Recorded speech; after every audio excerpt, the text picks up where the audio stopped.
Hello, my name is Afradi Salmon Mwijage from Edukea Tanzania. Welcome in this session to proceed with our topic, which is the rise of socialism, the topic of Form 6, History 2. So, on the last session, we ended on looking the Russian society before and during 1917, means the Russian society before and during the Bolshevik Revolution. So today we are going to see the difference between Menshevik and the Bolsheviks. It means that we are going to see the difference that existed between Menshevik and the Bolshevik followers. Mensheviks, these socialist thoughts that contradicted in Russia were not leap for socialist revolution due to lack of large industrial working class and the industrial sector. So they felt that capitalists should lead the revolution against feudalism in the country, and later workers will be able to gain experience for later socialist revolution. It means that Menshevik, this was the socialist thoughts that contradicted in Russia, and it were not right, or it was not ready for socialist revolution to take place in Russia.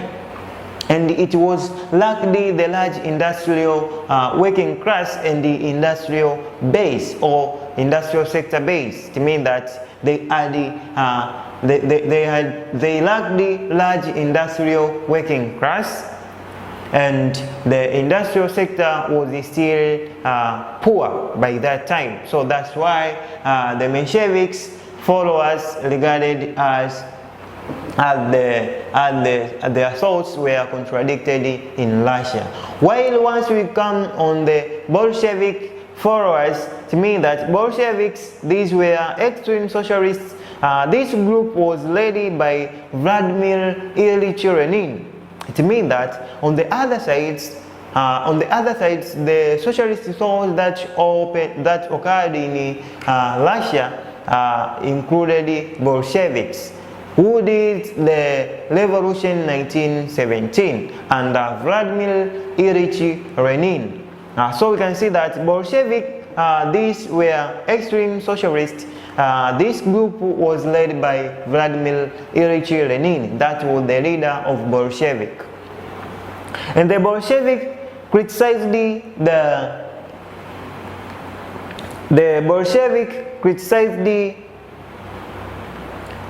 Bolsheviks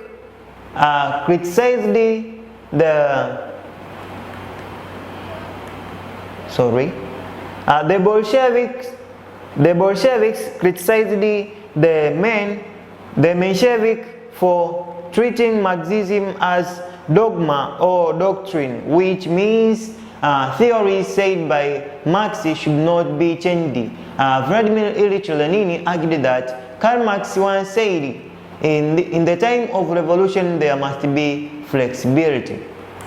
It means that the Bolshevik criticized the Mensheviks for treating Marxism as the doctrine, which means theories said by Marx should be not changed by Vladimir Ilyich Lenin, argued that Karl Marx once said.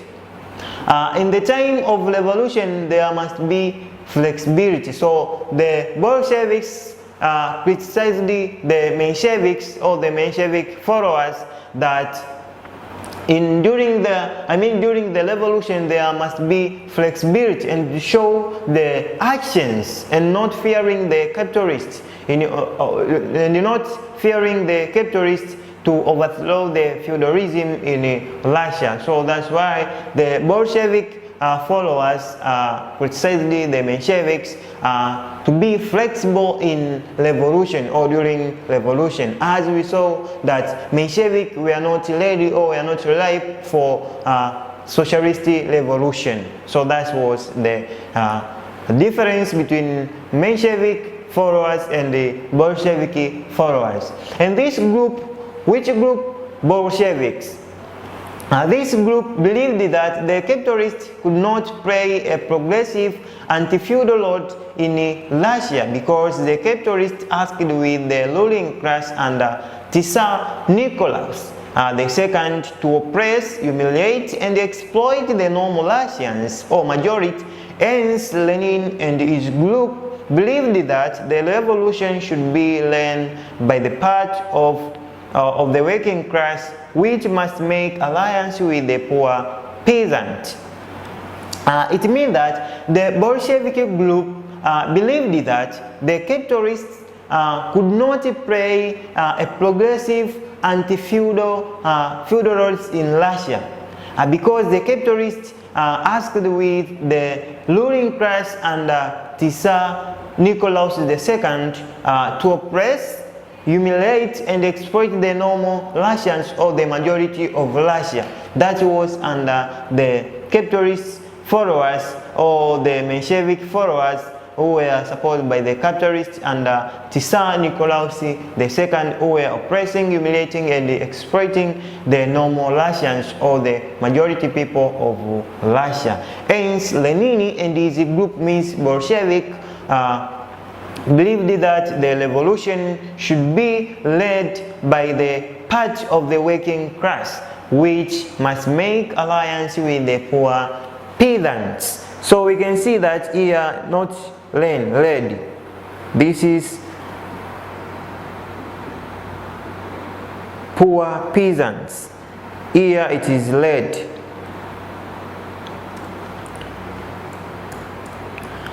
So that was the difference between Bolshevik and the Menshevik. In short, the problems faced the Russians between 1860 up to 1917. To mean that, let us see the problems that faced the Russia between the 1860 to 1970. 17. The first one or the first problem was the peasants were not independent because they had no rent.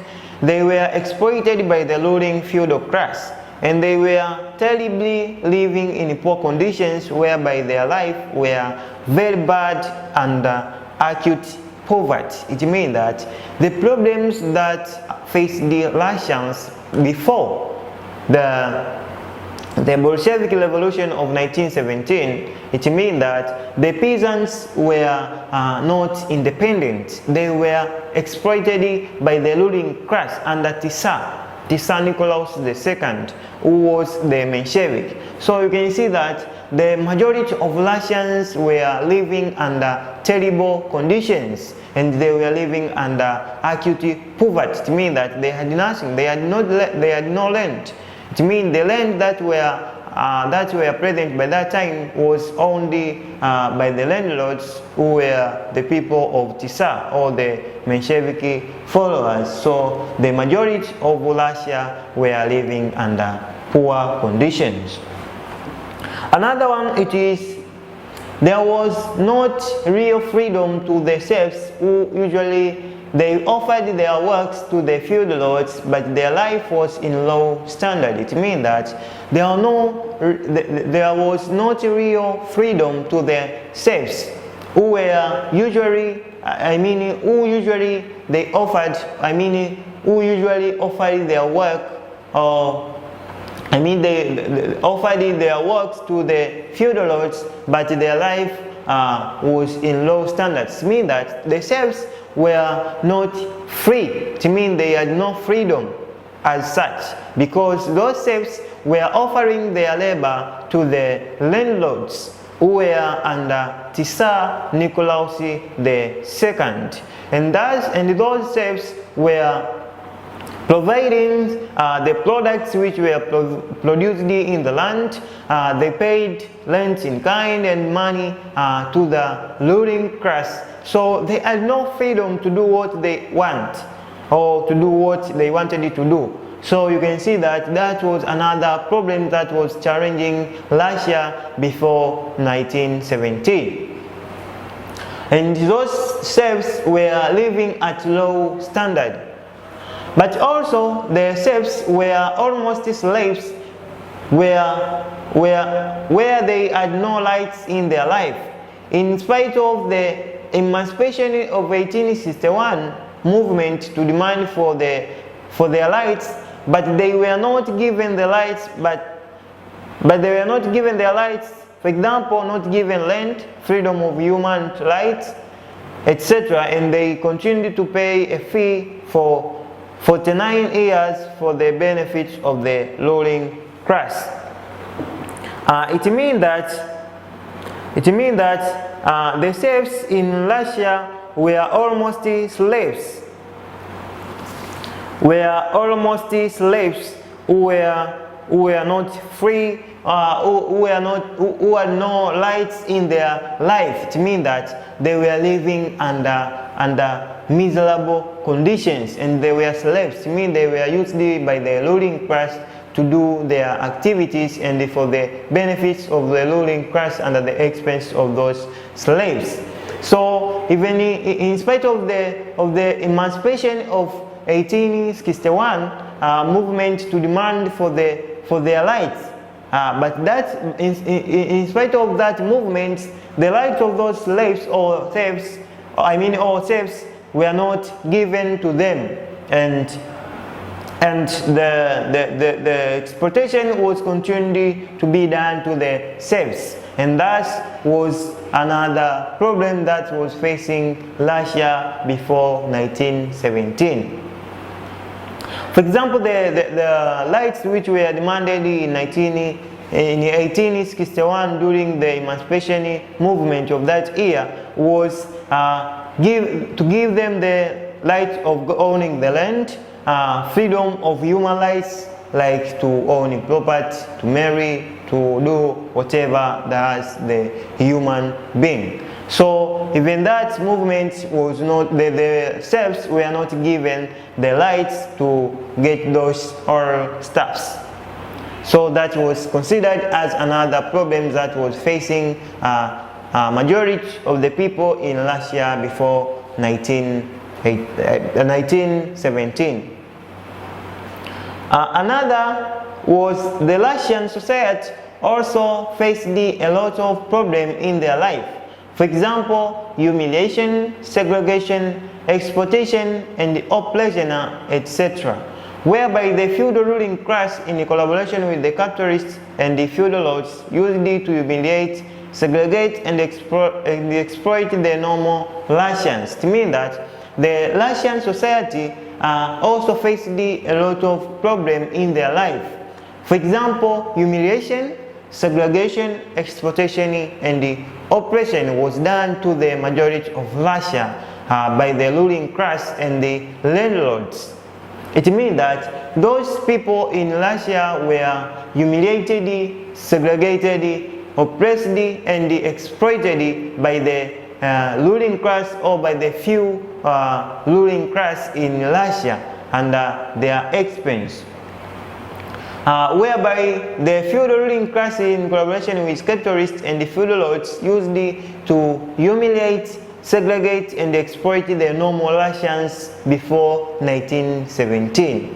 So that was another problem that was facing Russia before 1917.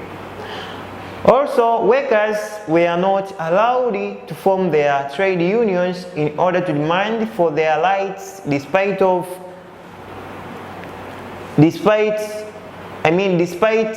problem they faced while working in the industries. To mean that the workers were not given the right to form trade unions, and that trade unions that could help them to demand their rights to their employers. So in the industries, it means that the workers were working in the industries, and those industrial owners were not allowed the workers to form trade unions as the main organ that will help them to demand their rights from their employers. Another problem that was facing the Russians before 1917 was Russia was not well developed, and it was characterized by backwardness, economy, and underdevelopment, because during this this time or this period, Russia was still depending on agrarian economy.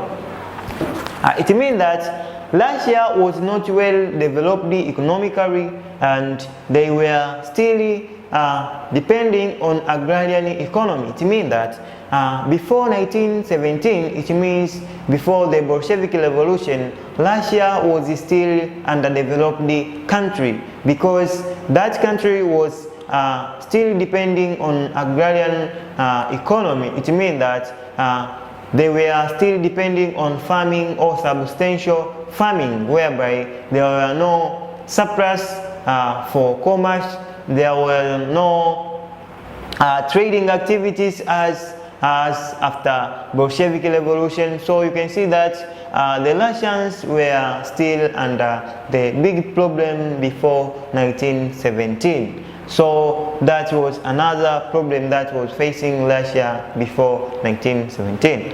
Also, Russian people were forced to pay high taxation, which led them to be deprived of their rights and the freedom of speech by Tsar regime, Orthodox Church, and the feudal lords, because Russians who had nothing to own were forced by the ruling class to pay high tax for their benefits. It means that the Russian people were forced to pay high tax to the ruling class, which led them to be deprived of their rights and the freedom of speech by Tsar regime. It means that the freedom of Russians, or the majority of Russia, were forced to pay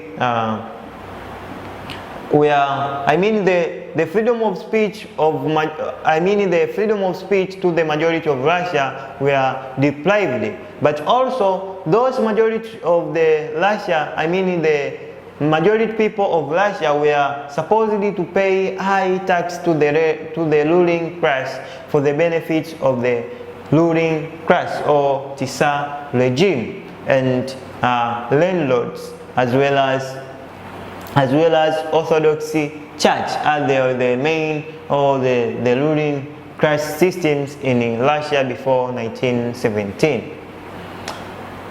Also, there was a miserable life to all Russians. For example, people lived and sleeping in congested houses with no ventilation, no sufficient food, no education to children. People were punished publicly by the feudal lords, etc. They were living under the miserable life by the all Russians. For example, people were living under the congested houses. They were living on the houses with no ventilation, no sufficient food. The children of Russia had no good education, but people were punished publicly by the feudal lords, as well as the ruling class militaries.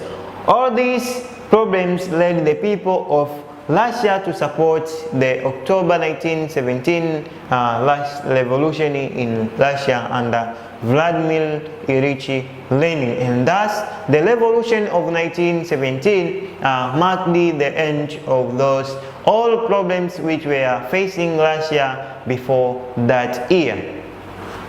So that was all about the problems that were facing Russians, or the majority of people in Russia, before the year of 1917. Let us see another part, which is the causes or factors or reasons or background of Russian Revolution of 1917. The first one, or the first cause, was a poor leadership of Tsar Nicholas II. A poor leadership of Tsar Nicholas II was the factor that led to the Russian Revolution of 1917. The poor leadership led to the Russian Revolution of 1917. This is because when the Russia was under the rule of Tsar Nicholas II, the capitalists and the feudal lords allied with the Tsar Nicholas to exploit and oppress the ordinary people in Russia. In Russia, these ordinary people were poor having no rain, faced the poor working conditions, hence the intensive exploitation and oppression by Tsar, led the Russians to support the revolution in October 1917. It means that the poor leadership of Tsar Nicholas II was the main factor that led to the revolution that was taken place in 1917 October in Russia under Vladimir Ilyich Lenin. It is because the people during the Tsar regime or Nicholas II regime or period, the people were living under miserable life, whereby the feudal lords as well as capitalists were allied with the ruling class to exploit and oppress the majority of the people in Russia, and that made them to live the acute poverty and a miserable life. But once it reached in 1917 October, the majority or the mass of people in Russia decided to support the Bolshevik or the Bolshevik followers to make a revolution of the existing government, and thus marked the existence of the Russian Revolution of October 1917. That was the factor number one. The second one was the effects of the World War I of 1917 to 1918. It means that the First World War, or in one way or another, led to the Russian Revolution. It means that the World War I accelerated to the October Revolution in Russia, because during this war, Russia allied with the Triple Entente of Britain, France, and the USA to fight against the Triple Alliance of Germany, Italy, and Austria-Hungary. In the war, Russian army, which fought in the two general fronts, which was in the east against Germany and the south against Austria-Hungary. But in its front, Russian army was defeated by the German, whereby many soldiers were lived and many others were wounded. But also the war increased the expenditure, which led to the decline of economy in Russia, while the cost of living increased. For example, workers in factories, they had long working hours to earn a little in order for them to survive, and the goods distribution was insufficient, which led to long lines for bread in Russia cities, especially in Petrograd. It means that the First World War, as we know that the effects of First World War was destructed many world's economy, or the many of world countries' economy. It means that the expenditures was increased, the drought and famine hunger was increased to the many countries, including Russia. So the existing government failed to solve that problem of the majority. So the majority of the people from that problem that we are facing, they decided to support the Bolshevik, or the people who wanted to make a revolution to overthrow the existing government under Tsar Nicholas II, in order to pave the way for the Russians that they can get the better conditions after getting the power of Vladimir Ilyich Lenin during that time. So that's why the majority from the sorrows that was facing them due to the effects of First World War, thus they decided to support the revolution of Russia of 1917 under Vladimir Ilyich Lenin, and that was the second reason for the Russian Revolution of October 1917. Another one, it means that conditions that was caused by the First World War increased the strikes of workers who demanded for bread. The war also led soldiers who were living in villages to increase strikes demanding for their rights, which they were promised to be given after the war. Hence, the increase of boycotts demonstrations and strikes, which become the order of the day in majority cities, led Tsar Nicholas II to resign from power on March 1917, officially 15 in March 1917, and his power was taken. Yes, another factor for the Russian Revolution of 1917 was the weakness of the formed provisional government. It means that this was formed after the resignation of Tsar Nicholas II, had a lot of weakness revolution. Prince Lvov, who assumed the leadership on July 1917, and therefore Kerensky led the provisional government, not interested to make changes in Russia, and become unpopular to the majority in Russia due to the following. This government was in favor of continuous First World War, which could not loving peace in Russia while people were no longer with the war. Also, this government could not provide food and guarantee land to the majority in Russia. That was the weakness of formed the provisional government that led to the revolution in Russia in 1917. Also, the government failed to solve the fundamentals of Russians who were the majority, like the removal of infection, unemployment. Hence, once Bolsheviks come in, exposed the weakness of the provisional government to the majority, they decided to support the revolution, and thus led to the occurrence of Russian Revolution in 1917.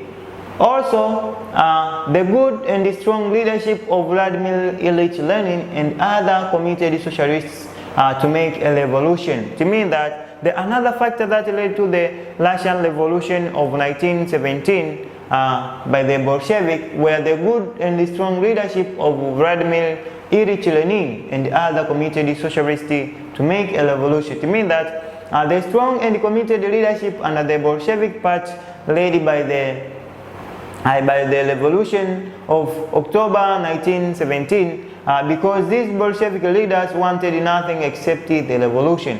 For example, Vladimir Ilyich Lenin, Joseph Stalin, and Trotsky worked like five in order to active a socialist revolution regardless a number of obstacles they faced, like improvements, exile in Finland, and later on Switzerland. Trotsky escaped to America, and Joseph escaped, worked day and night, even in exile, and even while they come back secretly, they did not surrender. Rather, they continued until they succeeded to make a revolution in October 1917. So that was another factor. It means that the strong and the commitment of the leader, all the Bolshevik leaders like Vladimir Ilyich Lenin, Joseph Stalin, and Trotsky, those were the leaders who were strong in Russia that made the 1917 revolution in Russia to succeed. That's because of those leaders. But another